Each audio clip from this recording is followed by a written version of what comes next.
बीच केंद्रीय मंत्री राव साहब दानवे का ये बड़ा दावा है, इससे बीजेपी की रणनीति का पता चल रहा है। 2 से 3 दिन लगेंगे सरकार नई गठन होने में, और उन्होंने ये भी कहा है 2 से 3 दिन और चलेगी महाविकास आघाड़ी सरकार। कुछ और दिन ही, बस कुछ और दिन, गिने चुने दिन ही बीजेपी विपक्ष में बैठेगी। राव साहब दानवे को सुनिए क्या कुछ कहा है।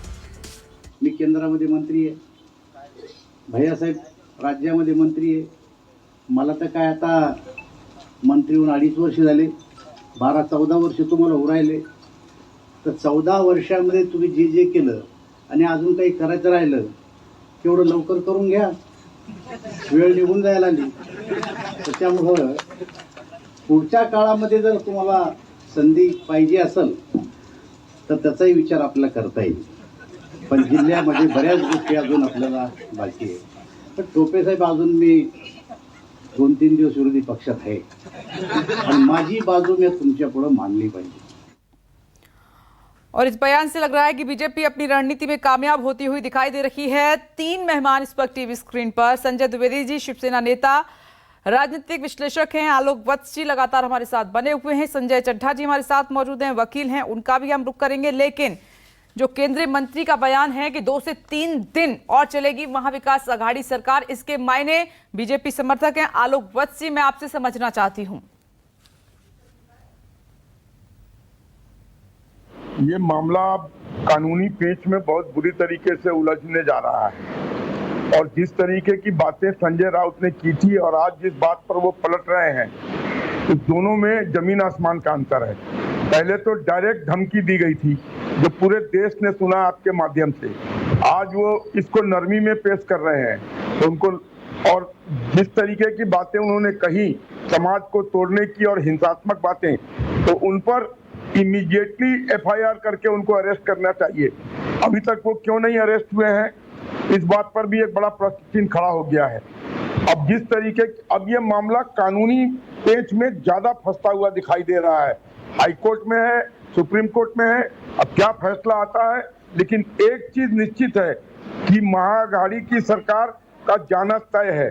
उसको अब किसी भी रूप में, चाहे ये कुछ भी कर ले, इन्होंने अपने तर्कस के जितने भी तीर से सारे छोड़ दिए, लेकिन मामला बनता हुआ दिखाई कहीं से नहीं दे रहा है। इनका जाना तय है। ये आसानी से, सहजता से चले जाएं, अपनी बेइज्जती करा के ना जाएं, इसी में इनका भला है। नहीं तो इनको तो जाना ही पड़ेगा, अब उसको कोई नहीं रोक सकता है। संजय द्विवेदी जी, अब तो सरकार को जाना ही पड़ेगा। कानूनी लड़ाई शुरू हो गई है, सारे हथकंडे आप अपना चुके हैं, वो सब फेल हो गए हैं। संविधान में एक बात सही है, तो इस पर जिसने कहा है कि जब तक कोई अपराधी अगर है, उसका अपराध सिद्ध ना हो जाए, तब तक उसको अपराधी नहीं कहना चाहिए। माननीय संजय राउत जी ने जो बात कही थी, उसको उन्होंने जब पेश की गई, तो हमारे वरिष्ठ प्रवक्ता है संविधान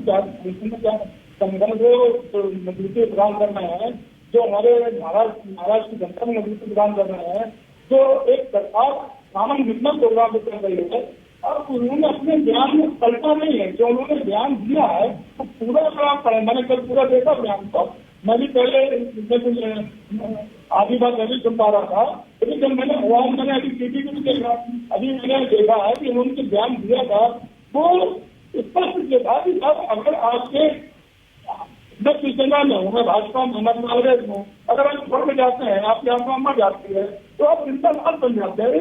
एक भावनात्मक उन्होंने एक बात कही हर व्यक्ति के लिए कि आप जिस पार्टी में है उस पार्टी में आपको रहना चाहिए।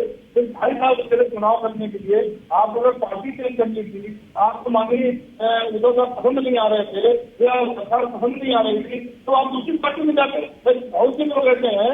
संजय जी ठीक है, आप शिवसेना के नेता हैं, बचाव करेंगे, जाहिर सी बात है, लेकिन मैं ये कहती हूँ कि क्या संजय राउत के बोल शिवसेना को और मुश्किल में नहीं डाल रहे हैं? वो जब जब बोलते हैं कुछ ना कुछ शिवसेना के अगेंस्ट जाता है। उन्होंने कहा शिव सैनिकों के बारे में कि गुस्से में है, किसी वक्त आग लग सकती है। देखिए तुरंत उनके बोलने के बाद हमला हो गया। उसके बाद गुवाहाटी में बैठे जो एमएलए उनको जिंदा लाश बोल देते हैं। उसके बाद एक और एमएलए टूट जाता है। यानी कि जब जब वो कुछ बोलते हैं आपको एक झटका ही लगता है।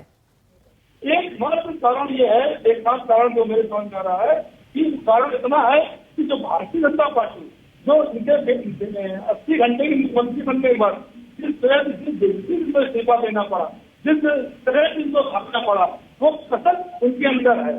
तो देखिए हमें एक चीज बताऊं, ईश्वर ने किसी को शक्ति नहीं दी है कि आप एक साथ शिवसेना खत्म हो जाए, कांग्रेस खत्म हो जाए, यह शक्ति ईश्वर ने किसी को नहीं दी है। जनता चाहेगी शिवसेना आगे बढ़ेगी, जनता चाहेगी कांग्रेस आगे बढ़ेगी। आज जब बीजेपी आगे है तब कांग्रेस आगे थी, तब बीजेपी देखा करते थे जिसको रहे थे, तो कभी अपने को घमंड नहीं करना चाहिए, ऐड नहीं करना चाहिए। और मैं पिछले 8 सालों में देख रहा हूँ, इससे पहली सरकारें आप देख लीजिए, मैं कोई नई बात नहीं करने जा रहा हूँ, जिस तरह से जहाँ जहाँ इनकी सरकारें नहीं है और जिस तरह से सरकारें तोड़ी गई, क्योंकि महाराष्ट्र में समीकरण अलग है। अगर महाराष्ट्र में समीकरण होता कि सरकार के बना सकते थे तो कोई बना लेते तुरंत, लेकिन समीकरण यहाँ पे अलग है।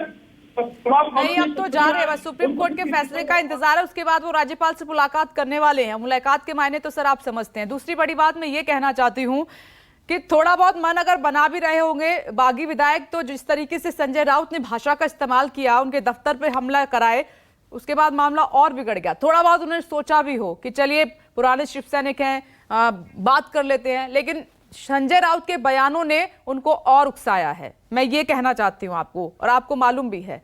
मेरे साथ वकील भी जुड़े हुए हैं, संजय चड्ढा जी, जो मेरे सहयोगी जी प्रभाकर मिश्रा कह रहे हैं कि एक मामले में सुप्रीम कोर्ट ऑलरेडी फैसला दे चुका है, ये कि स्पीकर या डेप्यूटी स्पीकर के अगेंस्ट पहले से ही अविश्वास प्रस्ताव है, पहले से ही दे रखा है, तो फिर फेवर में ही है शिंदे गुट के ये मामला, क्योंकि 2/3 बहुमत भी है, सुप्रीम कोर्ट ये देखेगा।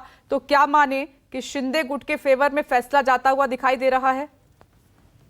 उपदेश जी, सबसे पहले जो मुद्दा उठेगा सुप्रीम कोर्ट में, उस पर हम लोगों ने अभी तक बात नहीं करी। वो मुद्दा है कि क्या सुप्रीम कोर्ट का जुरिस्डिक्शन है, straight away can you come to the Supreme Court. आप सीधे पहले आपको जाना चाहिए था हाई कोर्ट और उसके बाद यहाँ आना चाहिए था। ये कानून की व्यवस्था मैं बता रहा हूँ, और मिश्रा जी भी इस चीज को मानेंगे मेरी। पहला मुद्दा ये होगा कोर्ट में कि सीधे आप अब हर चीज के लिए आप सुप्रीम कोर्ट तो नहीं जा सकते ना, पहली बात। दूसरी बात, जो बात आपने कही, प्रभाकर ने कही, वो बात भी बिल्कुल वैलिड है। तीसरी बात जो सबसे अहम है, जो SR बोमई से शुरू होकर अरुणाचल, उत्तरांचल, कर्नाटक तमाम केसेस में हुई थी, वो है सबसे अहम बात, फ्लोर टेस्ट। आप गुवाहाटी में नहीं कर सकते टेस्ट, आप सूरत में नहीं कर सकते, आप बंबई में नहीं कर सकते, किसी अन्य जगह पे, होटलों में नहीं हो सकता, लाइन लगा के नहीं हो सकता। The best place is floor test. तो यहाँ पे जो हमें अपेक्षा है, अगर सुप्रीम कोर्ट ये कहती है कि जुरिस्डिक्शन है और एज एन एक्सेप्शन इस मैटर को इंटरटेन करती है, तो फ्लोर टेस्ट की बात सबसे अहम होगी, ऐसा मेरा मानना है। आप सही कह रहे हैं, और ये क्योंकि फैसला तो विधानसभा में ही होना है, फ्लोर टेस्ट के जरिए ही पता चलेगा कि कौन आगे है कौन पीछे है। नमस्कार, मैं हूं मानक गुप्ता। अगर आपको हमारा ये वीडियो पसंद आया हो तो इसे लाइक और शेयर जरूर करें, और हाँ, हमें सब्सक्राइब और फॉलो करना ना भूलें, ताकि आप देश और दुनिया की कोई खबर मिस ना करें।